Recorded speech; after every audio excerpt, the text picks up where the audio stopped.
Thanks for tuning in again, guys. Today we're going to be reviewing Paintball Station / Airsoft Acres. Paintball Station is located just south of Mount Vernon in Skagit County, Washington. For those of you coming from Clallam County, it's about 2.5 hours away, ferry timing included. You can either take the Port Townsend ferry to Coopville or the Kingston ferry to Edmonds. Either way, it's about the same amount of time, but the Port Townsend ferry does require a reservation. For one day of every month, Paintball Station turns into Airsoft Acres. It's the only day where airsoft is allowed, which means it brings a pretty good crowd. Field opens at 9, games start at 10. One of the things I loved right away about this field was the value. The cost of a full day of play was only $15, which included unlimited HPA tank refills. So far, this is the best value proposition of any field I've been to. This is cash only, and being that it is a paintball field, there was no retail sale of airsoft products at all, which means bring BBs, bring water, and anything else you might take for granted. Now, touching on the paintball field aspect of it again, Airsoft Acres very much felt like it was more of a nice thing that some of the refs do for local airsofters once a month, rather than a tightly organized event. Not a bad thing though, it was very chill, but things like chronoing were sort of left up to the players themselves. The field is located in a thick patch of woods with a large net running along the side, facing the staging area. The layout of the field, in my opinion, is amazing and has potential for just about any type of play or skirmish you could think of. There's plenty of wooded areas for snipers and ghillie players, plenty of elevated structures, and tons of short, close cover for CQB-style players. On the downside, the field is massive, so you could spend a decent amount of time behind cover just waiting for an engagement, and a decent amount of time taking that long walk to and from spawn.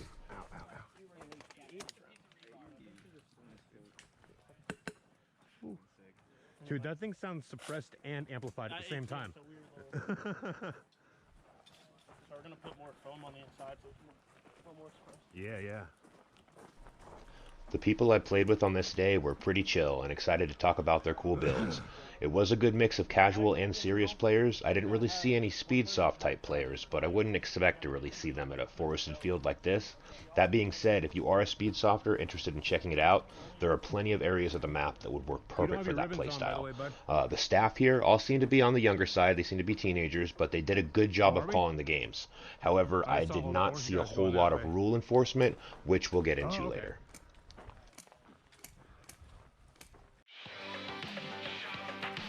When you show up, they'll give you bands in one color or the other to wear on your gear. If you're playing with friends, you can choose the color you want so you can play as a team. There is no required place to wear them on your body though, so it can get kind of confusing when people choose to wear them in odd places like the waistline.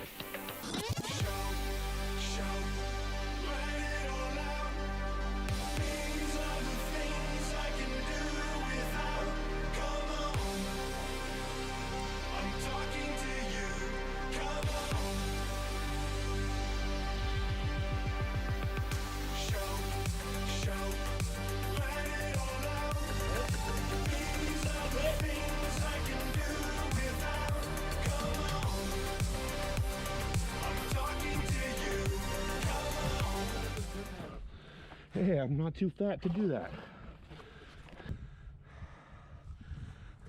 Please excuse the heavy breathing. I'm leaving this in the video to kind of illustrate if you're a middle-aged dude who's not in great shape, you're going to be wheezing. You're going to be out of breath a lot of this, especially with all the walking back and forth to spawn. Just keep that in mind.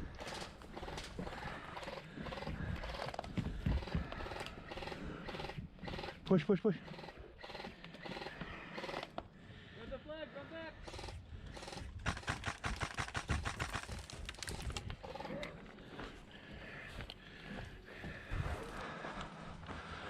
What are we seeing, guys? Any action?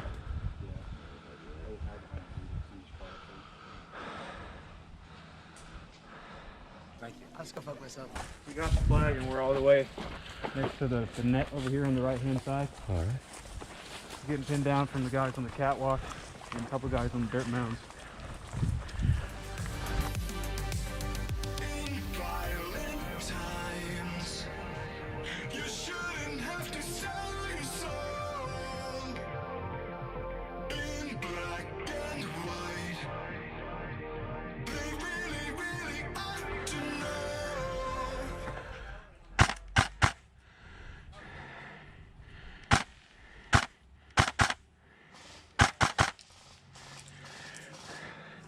Hell yeah, boy.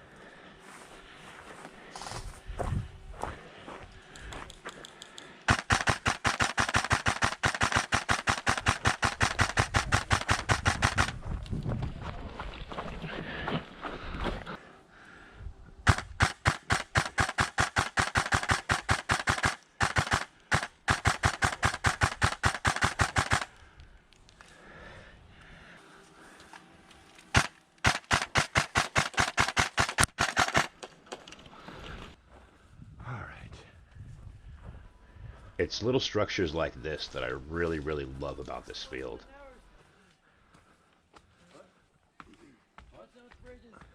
That piece of PVC right there in front of me is actually one of the flags for domination. You flip your colors side up, and then you win that domination point. I thought that was pretty cool.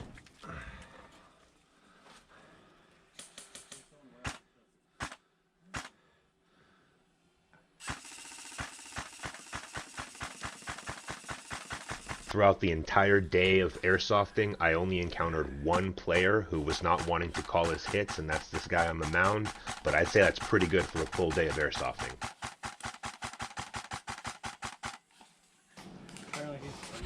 Yeah, the dude on the dirt pile?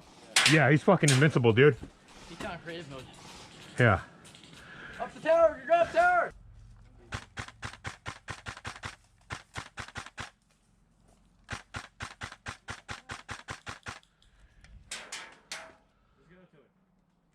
I'm sick of wasting BBs on this fucking hill guy, dude.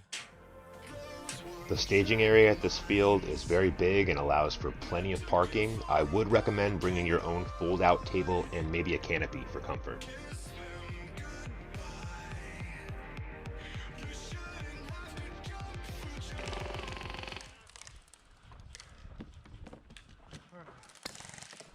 Another thing I really loved about being designated a team for the whole day was that you could come and go from the field as you pleased. You don't have to wait for the round to be over. You just have to put your hand up and walk to your spawn.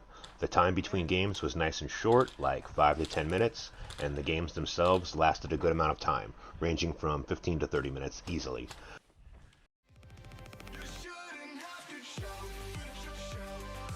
We ended up playing a mix of team deathmatch, capture the flag, and domination. The way that they had the flags and all the domination objectives laid out was also smart in my opinion. A lot of thought went into the layout of this field.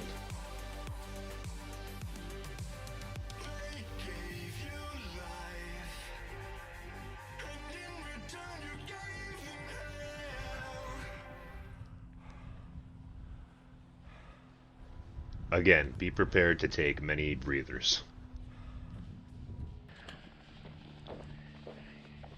Got to use my AK-74, which I really loved. Another thing I really loved were these elevated towers.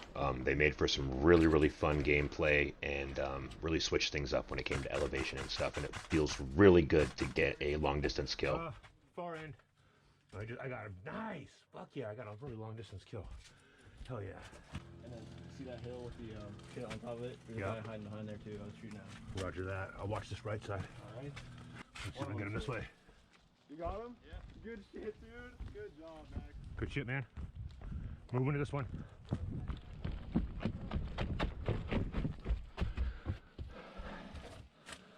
Get that objective over there. It was also really fun to work as a team with some of these guys. I can cover you. Providing cover fire for my teammate while he captured the game-winning domination point was really a highlight.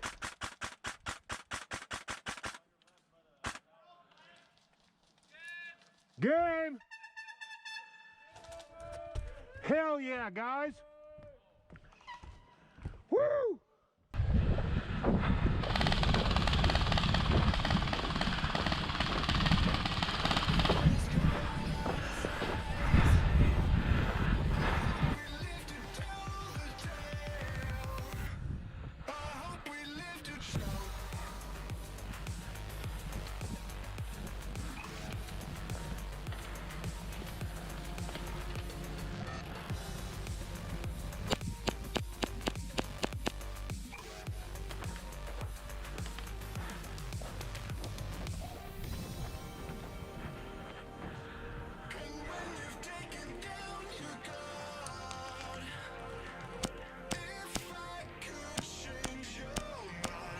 Now I'm going to get into my most mixed opinion on this field, which is the rules, or rather the lack of them.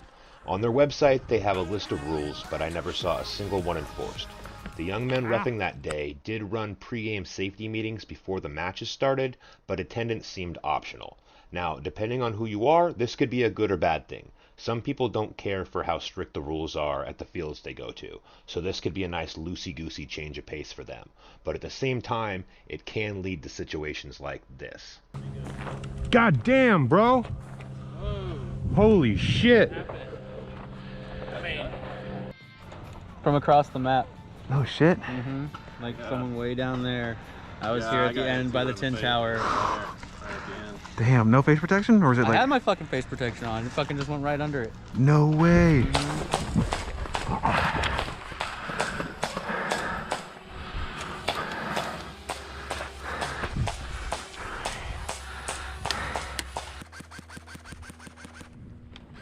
So, my final thoughts on this field.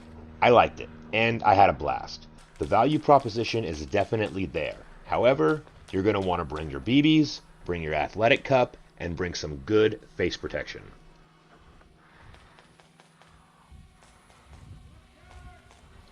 Now I'll leave you guys with a semi-decent mound push. I think I got about 4 or 5 kills here.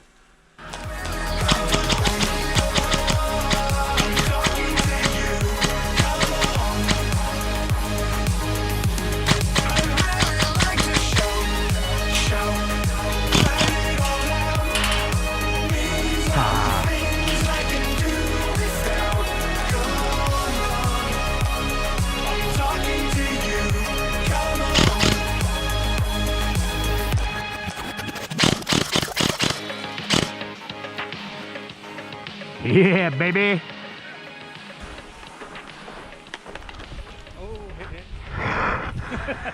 Thank you for not pulling trigger.